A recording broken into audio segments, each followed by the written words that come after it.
Assalamualaikum warahmatullahi wabarakatuh. Perkenalkan, nama saya Fahri Muhammad Akbar sebagai pemapar materi kelompok 5. Kelompok 5 sendiri beranggotakan Siska Afriyanida, Aditya Zulkarnain, dan Indi Ulfah. Di sini saya akan menjelaskan sedikit tentang organisasi partai politik, sistem kepartaian, dan sistem pemilu.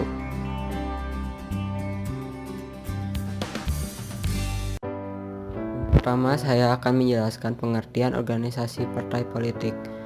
Partai politik di Indonesia adalah organisasi yang bersifat nasional dan dibentuk oleh sekelompok warga negara Indonesia secara sukarela atas dasar kesamaan, kehendak, dan cita-cita untuk memperjuangkan dan membela kepentingan politik anggota masyarakat, bangsa, dan negara, serta memelihara keutuhan negara Kesatuan Republik Indonesia berdasarkan Pancasila dan Undang-Undang Dasar Negara Republik Indonesia tahun 1945. Pengertian ini tercantum dalam pasal 1 ayat 1 Undang-Undang Nomor 2 Tahun 2008 tentang partai politik. Tujuan utama dari partai politik adalah untuk mendapat kedudukan atau kekuasaan politik di suatu negara. Demi mencapai tujuannya, partai politik menggunakan cara-cara yang bersifat konstitusional. Pengertian partai politik menurut beberapa ahli. Yang pertama ada dari Zygmunt Neumann. Menurut Zygmunt Neumann, partai politik adalah organisasi dari aktivitas-aktivitas politik yang berusaha menguasai kekuasaan pemerintah serta merebut kekuasaan pemerintah, merebut dukungan rakyat atas dasar persaingan dengan suatu golongan atau golongan-golongan lain yang mempunyai pandangan berbeda. Yang kedua ada dari Profesor Miriam Budiarjo. Pengertian partai politik adalah suatu kelompok yang terorganisir di mana para anggotanya mempunyai orientasi, cita-cita, dan nilai-nilai yang sama. Tujuan kelompok ini yaitu memperoleh kekuasaan politik dan merebut kedudukan politik dengan cara konstitusional untuk melaksanakan kebijakannya. Yang ketiga ada dari Roger Henry Soltau. Pengertian partai politik menurut Roger Henry Soltau ialah sekelompok warga negara yang sedikit banyak terorganisir di mana bertindak sebagai suatu kesatuan politik dan bertujuan untuk menguasai pemerintahan serta melaksanakan kebijakan umum organisasi. Yang keempat ada dari Carl Joachim Friedrich. Pengertian partai politik adalah sekelompok manusia yang terorganisir secara stabil dengan tujuan merebut atau mempertahankan penguasaan terhadap pemerintahan bagi pimpinan partainya dan berdasarkan penguasaan itu memberikan kepada anggota-anggota partainya kemanfaatan yang bersifat ideal maupun material. Dan yang terakhir ada dari McIver. Menurut McIver, pengertian partai politik adalah suatu perkumpulan yang terorganisasi untuk menyokong suatu prinsip atau kebijaksanaan politik yang diusahakan melalui cara-cara yang sesuai dengan konstitusi atau undang-undang dasar. Di sini saya pun akan menjelaskan tentang sejarah partai politik di Indonesia. Organisasi Budi Utomo yang didirikan oleh Dr. Wahidin Sudirohosodo dan beberapa rekannya pada tahun 1908 merupakan cikal bakal partai politik di Indonesia. Walaupun pada awal pembentukannya, Budi Utomo bukanlah organisasi yang terjun dalam politik murni. Namun para pakar sejarah setuju bahwa kehadiran Budi Utomo menjadi pelopor didirikannya organisasi politik. Partai politik yang pertama kali lahir di Indonesia adalah partai yang didirikan oleh 3 serangkai, yaitu Dr. Cipto Mangunkusumo, Dr. Setiabudi, dan Ki Hajar Dewantara. Partai yang pertama ini bernama Indispartij dan didirikan pada 25 Desember 1912 di kota Bandung. Partai-partai politik yang berdiri pada zaman penjajahan Belanda selalu dilingkupi oleh perasaan cemas dan tidak dapat hidup dengan damai. Hal ini dikarenakan partai-partai ini mempunyai tujuan utama untuk menggulingkan pemerintahan Belanda secara politik. Dan pada akhirnya, para pemimpin tokoh partai pertama di Indonesia ketiganya diasingkan ke Bangka, Kupang, dan Banda, sampai akhirnya diasingkan ke Belanda. Sehingga partai yang didirikan oleh 3 serangkai ini hanya berumur 8 bulan saja. selalu dilingkupi oleh rasa tidak tentram, tidak membuat kendur semangat kelompok lainnya untuk mendirikan partai politik. Sejak saat itu, mulai banyak bermunculan organisasi yang berani bergerak di bidang politik. Sebut saja PNI, atau Partai Nasional Indonesia yang didirikan oleh Insinyur Soekarno, yang merupakan Presiden pertama Republik Indonesia. Partai politik mempunyai peranan yang sangat besar dalam perjalanan perjuangan kemerdekaan bangsa Indonesia.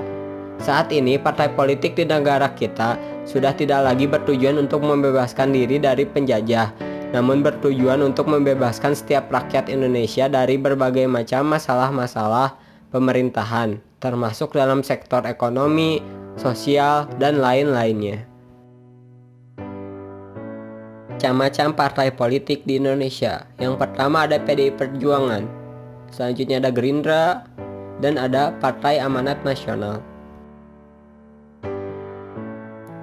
Adapun Partai Berkarya, Partai Demokrat, Partai Gerakan Perubahan Indonesia, Partai Hanura, Partai Golkar, Partai Keadilan Sejahtera, Partai Nasional Demokrat, Partai Persatuan Pembangunan, Partai Persatuan Indonesia, Partai Solidaritas Indonesia, dan Partai Kebangkitan Bangsa. Selanjutnya, saya akan menjelaskan pengertian sistem kepartaian. Sistem kepartaian adalah pola kompetisi terus-menerus dan bersifat stabil yang selalu tampak di setiap proses pemilu tiap negara. Sistem kepartaian bergantung pada jenis sistem politik yang ada di dalam suatu negara. Selain itu, ia juga bergantung pada kemajemukan suku, agama, ekonomi, dan aliran politik yang ada. Semakin besar derajat perbedaan kepentingan yang ada di negara tersebut, semakin besar pula jumlah partai politik. Selain itu, sistem-sistem politik yang telah disebutkan turut mempengaruhi sistem kepartaian yang ada.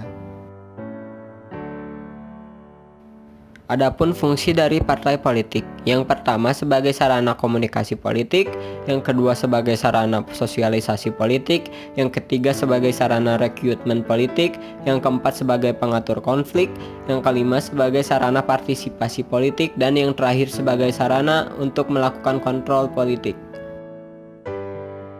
Pengertian sistem kepartaian menurut para ahli. Menurut Ramlan Subekti 1992, sistem kepartaian adalah pola perilaku dan interaksi di antara partai politik dalam suatu sistem politik. Selanjutnya, menurut Austin Raney 1990, sistem kepartaian adalah pemahaman terhadap karakteristik umum konflik partai dalam lingkungan di mana mereka berkiprah yang dapat digolongkan menurut beberapa kriteria. Selanjutnya ada dari Riswanda Imawan 2004. Sistem kepartaian adalah pola interaksi partai politik dalam satu sistem politik yang menentukan format dan mekanisme kerja satu sistem pemerintahan. Dan yang terakhir ada dari Hague and Harop 2004. Sistem kepartaian merupakan interaksi antara partai politik yang perolehan suaranya signifikan.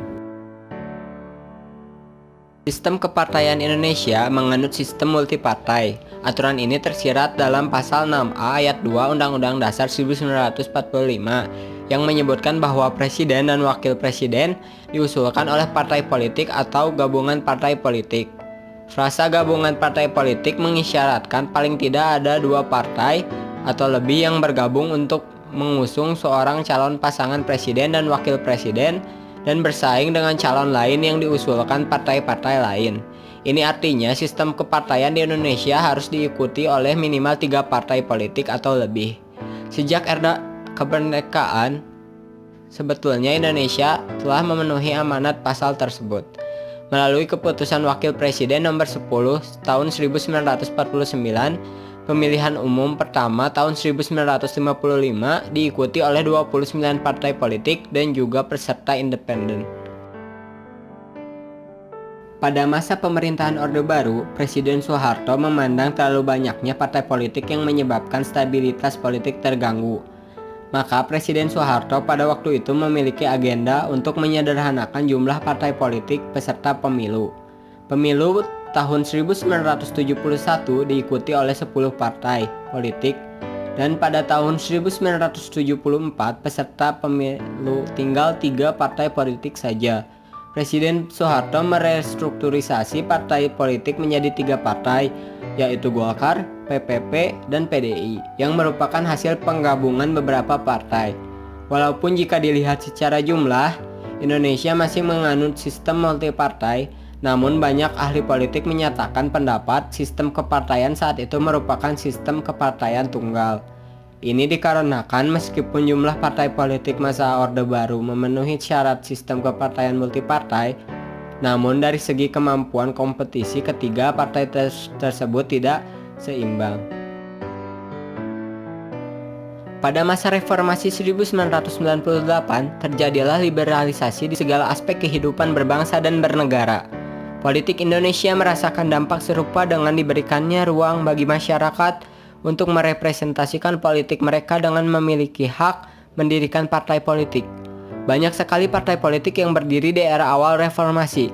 Pada pemilu 1999, partai politik yang lolos verifikasi dan berhak mengikuti pemilu ada 48 partai. Jumlah ini tentu sangat jauh berbeda dengan era Orde Baru. Pada tahun 2004, peserta pemilu berkurang dari 48 menjadi 24 parpol saja. Ini disebabkan telah diberlakukannya ambang batas sesuai Undang-Undang Nomor 3 Tahun 1999 tentang Pemilu yang mengatur bahwa partai politik yang berhak mengikuti pemilu selanjutnya adalah partai politik yang meraih sekurang-kurangnya 2% dari jumlah kursi DPR. Partai politik yang tidak mencapai ambang batas boleh mengikuti pemilu selanjutnya dengan cara bergabung dengan partai lainnya dan mendirikan partai politik baru. Persentase threshold dapat dinaikkan jika dirasa perlu seperti persentase elektoral threshold 2009 menjadi 3%. Setelah sebelumnya pemilu 2004 hanya 2%. Begitu juga selanjutnya pemilu 2014 ambang batas bisa juga dinaikkan lagi atau diturunkan. Selanjutnya ada pengertian pemilihan umum. Pemilihan umum yang kemudian disingkat menjadi pemilu, dan selanjutnya kata pemilu begitu akrab dengan masalah politik dan pergantian pemimpin, karena pemilu, politik, dan pergantian pemimpin saling berkaitan. Pemilu yang diselenggarakan tidak lain adalah masalah politik yang berkaitan dengan masalah pergantian pemimpin. Pengertian pemilu menurut para ahli. Menurut Ali Murtopo, pemilihan umum adalah sarana yang tersedia bagi rakyat untuk menjalankan kedaulatannya dan merupakan lembaga demokrasi. Menurut Manuel Kaisiepo, menyatakan memang telah menjadi tradisi penting hampir-hampir disakralkan dalam berbagai sistem politik di dunia. Lebih lanjut dikatakannya, pemilihan umum penting karena berfungsi memberi legitimasi atas kekuasaan yang ada dan bagi rezim baru. Dukungan dan legitimasi inilah yang dicari. Pemilihan umum yang berfungsi mempertahankan status quo bagi rezim yang ingin terus bercokol, dan bila pemilihan umum dilaksanakan dalam konteks ini, maka legitimasi dan status quo inilah yang dipertaruhkan, bukan soal demokrasi yang abstrak dan kabur ukuran-ukurannya itu. Pemilu adalah wujud nyata demokrasi prosedural. Meskipun demokrasi tidak sama dengan pemilihan umum, namun pemilihan umum merupakan salah satu aspek demokrasi yang sangat penting yang juga harus diselenggarakan secara demokratis. Oleh karena itu, lazimnya di negara-negara yang menamakan diri sebagai negara demokrasi mentradisikan pemilu untuk memilih pejabat-pejabat publik di bidang legislatif dan eksekutif, baik di pusat maupun daerah. Semua demokrasi modern melaksanakan pemilihan, tetapi tidak semua pemilihan adalah demokratis, karena pemilihan yang demokratis bukan sekedar lambang, tetapi pemilihan yang demokratis harus kompetitif, berkala, inklusif atau luas, dan definitif, yakni menentukan kepemimpinan pemerintah. Adam Przeworski 1988 menulis, minimal ada 2 alasan mengapa pemilu menjadi variabel sangat penting dalam suatu negara demokrasi. Pertama, pemilu merupakan suatu mekanisme transfer kekuasaan politik secara damai. Pengertiannya adalah legitimasi kekuasaan seseorang atau partai politik tertentu tidak diperoleh dengan menggunakan cara-cara kekerasan, tetapi karena yang bersangkutan memenangkan suatu mayoritas rakyat melalui pemilu yang fair. Kedua, demokrasi yang memberikan ruang kebebasan bagi individu, meniscayakan terjadinya konflik-konflik.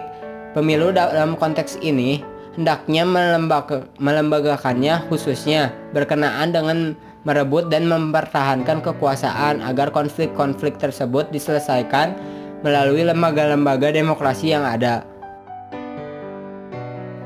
Pemilihan umum dianggap penting dalam proses kenegaraan. Setidak-tidaknya ada dua manfaat yang sekaligus sebagai tujuan atau sasaran langsung yang hendak dicapai dengan pelaksanaan pemilu, yaitu pembentukan atau pemupukan kekuasaan yang absah atau otoritas dan mencapai tingkat keterwakilan politik atau political representativeness.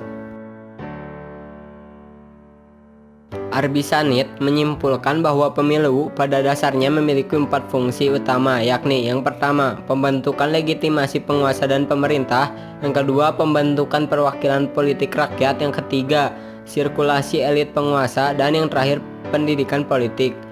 Oleh karena itu, pemilihan umum bertujuan untuk yang pertama, memungkinkan terjadinya peralihan pemerintah secara aman dan tertib, melaksanakan kedaulatan rakyat, yang terakhir melaksanakan hak-hak asasi warga negara. Sistem pemilu merupakan permasalahan pertama dalam melaksanakan pemilihan umum legislatif, karena sistem pemilu akan sangat berpengaruh dengan tahapan dan pelaksanaan pemilu selanjutnya. Begitu juga sistem pemilu akan menentukan demokratis dan tidaknya pemilu dilaksanakan. Setiap sistem pemilu didasarkan pada nilai-nilai tertentu dan masing-masing memiliki beberapa keuntungan dan kerugian.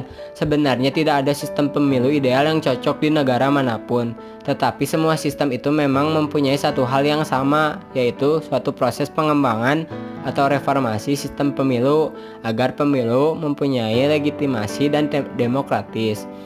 Dari sekian banyak macamnya itu, pada umumnya dikenal dan berkisar dengan sistem distrik dan sistem proporsional. Sistem distrik dikenal pula dengan sebutan single member constituency, sedangkan sistem proporsional dikenal dengan sebutan multi-member constituency.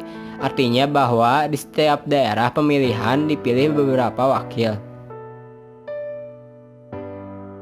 Sistem distrik merupakan sistem menurut historisnya yang tertua dan didasarkan atas kesatuan geografis yang disebut distrik. Untuk keperluan pemilihan wilayah, suatu negara dibagi dalam banyak distrik dan jumlah wakil rakyat sesuai dengan jumlah distrik. Calon yang mendapat suara terbanyak dalam suatu distrik itulah pemenangnya, sedangkan calon yang kalah dianggap hilang dan tidak diperhitungkan lagi.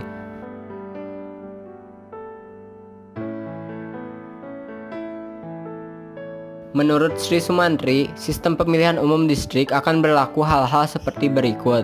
Yang pertama, wilayah negara dibagi atas distrik-distrik pemilihan yang jumlahnya sama dengan kursi yang hendak diperebutkan dalam Badan Perwakilan Rakyat. Yang kedua, setiap distrik pemilihan hanya akan memilih seorang anggota Badan Perwakilan Rakyat.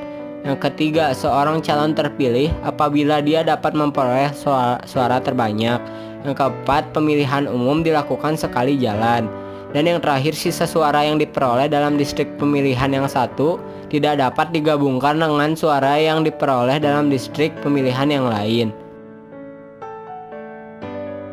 Sistem perwakilan proporsional atau berimbang diadakan dalam rangka menghilangkan atau sekurang-kurangnya mengurangi beberapa kelemahan dalam sistem distrik.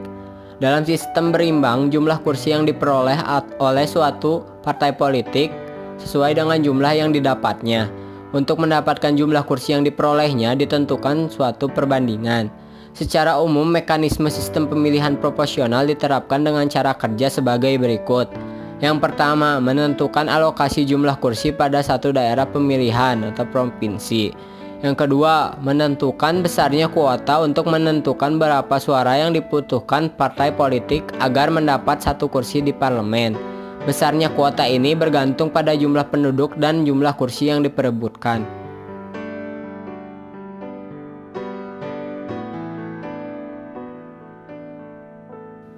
Teman-teman, demikian materi yang dapat disampaikan. Semoga tayangan ini mampu meningkatkan pemahaman kalian mengenai organisasi partai politik, sistem kepartaian, dan sistem pemilu. Terima kasih atas perhatian kalian dan mohon maaf apabila masih ada kesalahan. Wabillahi taufiq wal hidayah. Wassalamualaikum warahmatullahi wabarakatuh.